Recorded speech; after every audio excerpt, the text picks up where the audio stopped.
Hi, everybody, and welcome back to the Dark Reading News Desk, coming to you live from Black Hat 2023. I'm Becky Bracken. I'm an editor with Dark Reading, and I am here to welcome Adam Meyers, who just got a new title, so you'll excuse me. He is head of counter adversary operations for CrowdStrike. Thanks for joining us, Adam. I appreciate it. Thanks for having me.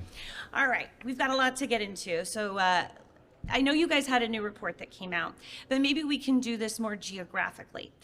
Last year, everybody was very focused on APT groups in Russia, what they were doing in Ukraine, and sort of how the cybersecurity community could rally around the citizens there and help them. There seems to have been a pretty sizable shift in the ground since then. Can you give us an update sort of what's happening in Russia now versus maybe a year ago? So I think leading up to the invasion in February of 2022, there was a lot of concern about a NotPetya style event where there would potentially be cyber spillover, an unconstrained self-propagating ransomware type of disruptive attack. And so, leading into that whole invasion, I think people were really concerned about how that would impact organizations in the West, because remember, NotPetya did like $10 billion in damages, according to, I think it was the White House said that. Mm-hmm. So, well-founded concern going into that. And I think what we saw as that started to unfold, that there was some disruptive attacks, but it was generally constrained with inside of Ukraine.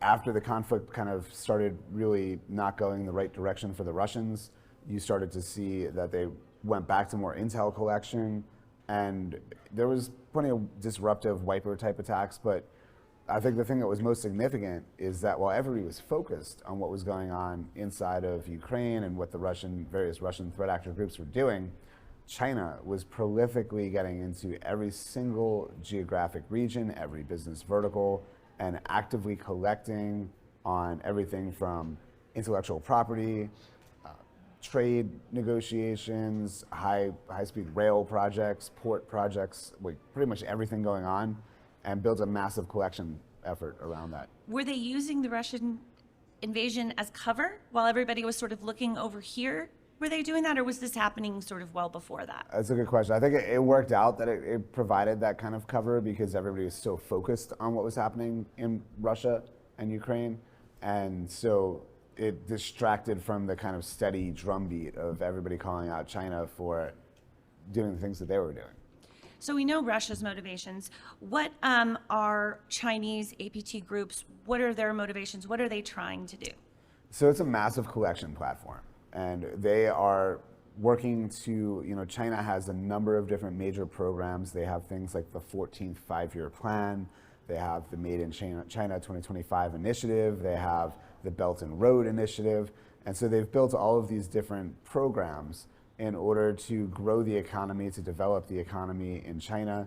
Some of the major things that they've targeted are around things like healthcare. It's the first time that the Chinese are dealing with an increasing middle class, and so preventative healthcare issues, heart stents, diabetes, cancer treatments, all of that. And they recognize that they're sourcing a lot of that from the West. They don't want to do that. They want to build it there. They want to have domestic equivalent products so they could service their own market, and then grow that into the surrounding area, the broader Asia Pacific region, and then even up into Eurasia.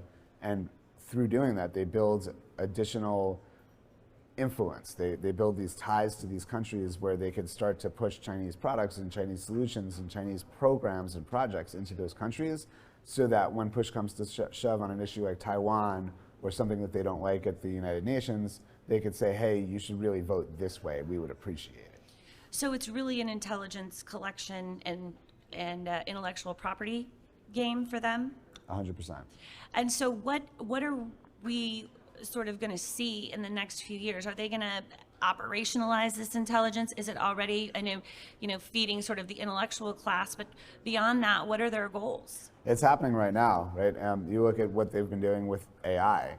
You look at what they've been doing with healthcare and various chip manufacturing, right? They source most of their chips externally. They don't want to do that, right? I think they think that people see them as the world's workshop, and they really want to become an innovator. And the way that they're looking to do that is by leapfrogging. They steal through cyber operations, cyber espionage, what is currently state of the art, and then they try to replicate and innovate on top of that. Interesting. Well, okay. So, moving from China, now we go over to North Korea, and they are in the business, their APT groups are money makers, right? That's what they're looking to do. Partially, yeah. So there's kind of three pieces of it. One, they certainly service the diplomatic, military, and political intelligence collection process. Two, they also do intellectual property theft. They launched a program called the National Economic Development Strategy, or NEDS, and with that, there's kind of 6 core areas that they focus on, things like energy and mining, agriculture, heavy machinery, all things that are associated with the North Korean economy. They need to raise the cost, like the level of what they're doing, and raise the lifestyle of the average North Korean citizen. 33% or something like that of the country is all 30% only has access to reliable power.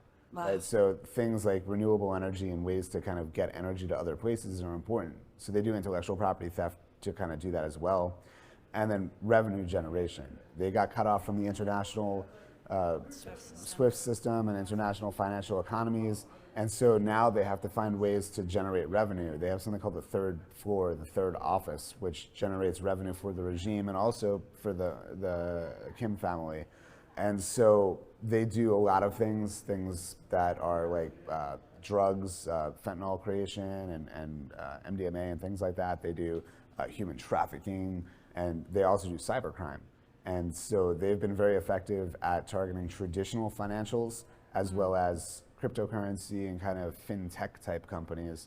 And we've seen that one of the things in our report that just came out yesterday shows that the second most targeted vertical last year was financials, which replaced telecoms the year before. So it's making an impact. And that's being driven by the North Korean APT In part, groups? yeah. Interesting. Are they successful? Yeah. They're making tons of money. Yeah, billions. Okay. Let's pivot to Iran, Okay. which I guess is sort of the other major pillar of APT action. What's going on there?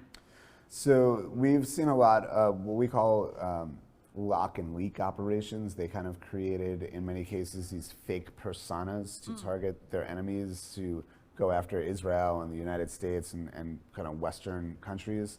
And they create these fake personas that will claim to have hacked in. They deploy ransomware. It's not really ransomware because they don't care about collecting the money necessarily. They just want to cause that disruption, and then they leak sensitive information. All of this meant to delegitimize and to make people kind of lose faith or belief in the political organizations or the companies that they're targeting. So it's really a disruptive campaign masquerading as e-crime. It must be so tricky to try to assign motivation behind a lot of these attacks. How do you do that? I mean, how do you know that it's just a front for disruption and not, a money-making operation? That's a great question, but it's actually not that difficult, because if you look at what actually happens, right, what transpires, if they're criminal and they're financially motivated, they're going to take payment. That's their primary objective, right? If they don't really seem to care about making the money, not Petya being an example, and also some of the Iranian activity, then it's pretty obvious to us. We look at the targeting, we look at the infrastructure and the tooling that they use, and then we look at the motive itself, and it's generally pretty clear. Among APT groups, what are some of the attacks du jour? What are they really relying on right now? So we've seen a lot of APT groups going after network type appliances. There's been a lot of vulnerabilities that have been exposed in various cloud systems and network appliances, things that don't typically have modern endpoint security stacks on them. And it's not just APT groups. We see this tremendously with ransomware groups, which have been thwarted by things like EDR technology, which have made it difficult for them to get in and bring tooling with them. So 80% of the attacks are using legitimate credentials to get in. They live off the LAN, they move laterally from there. And then if they can, in many cases, they're going after the hypervisors in order to try to deploy ransomware to a hypervisor that doesn't support an EDR tool. And then they can lock all of the servers that are running on that hypervisor and put the organization out of business. Unfortunately, we're out of time. I would really like to discuss this for a much longer amount of time, but can you just quickly, what is your prediction? Do you have a Do you have a Karnak the Great moment for us where what are we going to be looking at in the APT space, do you think, 12 months from now? Yeah, the APT space has been pretty consistent. I think we'll see them continue to evolve. The vulnerability landscape is really interesting there. If you look at China, for example, effectively any vulnerability research has to go through the CNITSEC, which is subordinate to the Ministry of State Security. It would be like if a security researcher here couldn't send that vulnerability to Microsoft. Had to go to the government first. 1,200 vulnerabilities last year, right? And so if they had to send it to CISA, but CISA was subordinate to the CIA or the NSA. Right. So and we see those vulnerabilities manifesting all the time now. So it's changed that whole landscape. So I think APT groups continue to do that. They're focused on intelligence collection. That's their primary motive. In some cases, there's disruption as well. And then I think the prediction, the thing that everybody needs to be thinking about is that because of the identity threats that we're seeing, 80% of these breaches involve identity. It takes we compute something called the breakout time. How long does it take for an actor to move from an initial foothold into the environment to another system? We shaved off, or they shaved off, another 5 minutes this year, so we're at 79 minutes. The fastest one we saw was 7 minutes. So these actors are moving faster, and the biggest takeaway, I think, is that organizations really need to be investing in identity protection, because that is kind of, we've hardened the enterprise, we've made it difficult for them to operate because of things like EDR, so they took the easier way, right? Now they're using legitimate credentials, they're coming in as a legitimate user, and in order to defend against that, you need to be protecting the identity, not just the enterprise. Thank you so much, Adam. I so appreciate you stopping by the news desk to share your insights and your smarts with us. We really appreciate it. Well, thanks for having me. It's always fun.